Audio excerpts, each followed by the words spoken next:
Chapter 19. He stared at me. The wind ruffled his dark hair, but his eyes remained steady. Hard.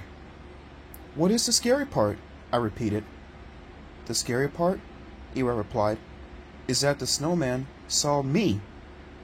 The wind howled around the tree. I dragged Eli to the side of the nearest house. We pressed against the wall. Shivering, he finally zipped up his coat. "Eli, the story isn't real," I insisted. "I really don't think. Just let me tell you what happened," he pleaded.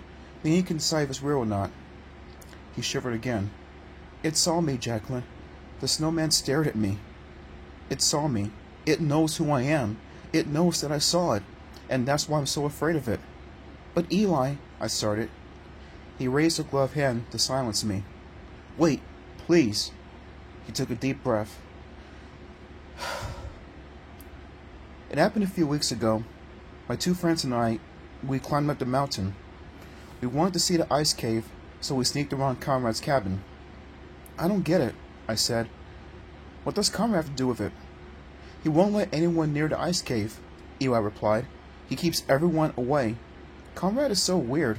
Some people think he works for the snowman. He protects the snowman by keeping everyone from the village away." "But you sneaked past Conrad?" I asked. Eli nodded. "Yeah, my friends and we climbed up close to the ice cave. I had never seen the cave before." "What does it look like?" I asked. Eli made a sweeping motion with both hands, outlining the shape of the cave for me. "It's a huge cave cut into the side of the mountain," he said. "It's made of ice, all smooth and shiny. It looks like glass. The cave entrance is wide and totally black, and it has huge icicles hanging down all along the front, with points as sharp as knives." "Wow," I murmured. "It sounds kind of pretty." "Yeah, in a way," Eli agreed. "But we didn't think it was pretty when the snowman came out." I stared hard at Eli, studying his face. "You really saw a snowman walking?" I demanded. Eli nodded. "We heard a rumbling sound. The ground started to shake. My friends and I got scared. We thought it was an earthquake or an avalanche or something." My friends started to run down toward the mountain, but I stayed, and I saw it. The snowman poked his head out of the cave. He was as big as a grizzly bear, and he had a scar cut deep into his face. His eyes searched around, then stopped on me, and his mouth opened in an angry roar. He... Eli took a deep breath. Then he started again. "The snowman stepped out of the cave. The ground shook. It really did. Snow blew all over the place. The snowman stared at me, and he roared again, and I took off." Eli continued breathlessly. "I ran past Conrad's cabin. I ran all the way down the mountain, and I never looked back." "What about your friends?" I asked. "They were waiting for me at the bottom," Eli replied. "We just went to our houses. We never talked about it." "Why not?" I demanded.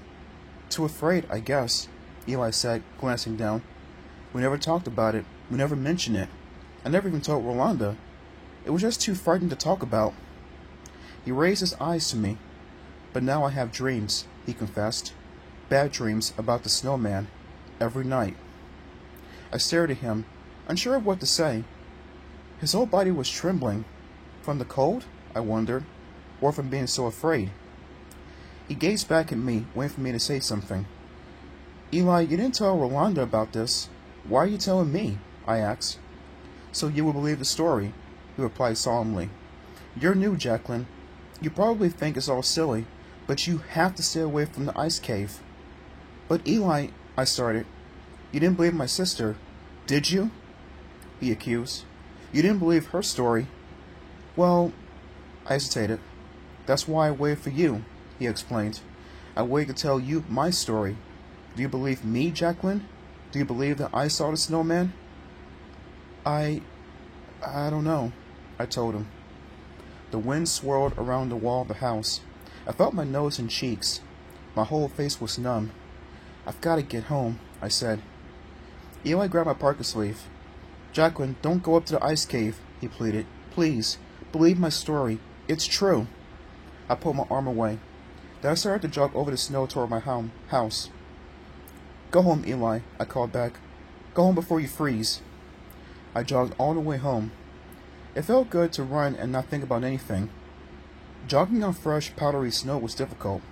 My boots kept slipping on the slick, hard surface underneath. By the time I reached home, my legs ached. Breathing hard, I pushed open the front door. To my surprise, the house was totally dark. I pulled off a glove and squinted at my wristwatch. Only 9 o'clock. Did Aunt Greta go to bed so early? She usually stays up until at least midnight. I clicked on the ceiling light and glanced around the small living room. A magazine lay open on the couch. Nothing else was out of place. Leaning against the front door, I pulled off my wet boots and slipped them in the corner. Then I tucked up my parka and dropped onto the couch. My eyes stopped at the door to Aunt Greta's bedroom. The door stood open. Darkness beyond the door. I quickly made my way across the room and peeked into my aunt's bedroom. "Aunt Greta?" I called softly. No reply. I stepped into the room. "Aunt Greta, are you here?" I fumbled at the lamp on her dresser and finally managed to click it on. "Aunt Greta?" No, not in bed. Not in her room. "Aunt Greta, are you home?" I called loudly.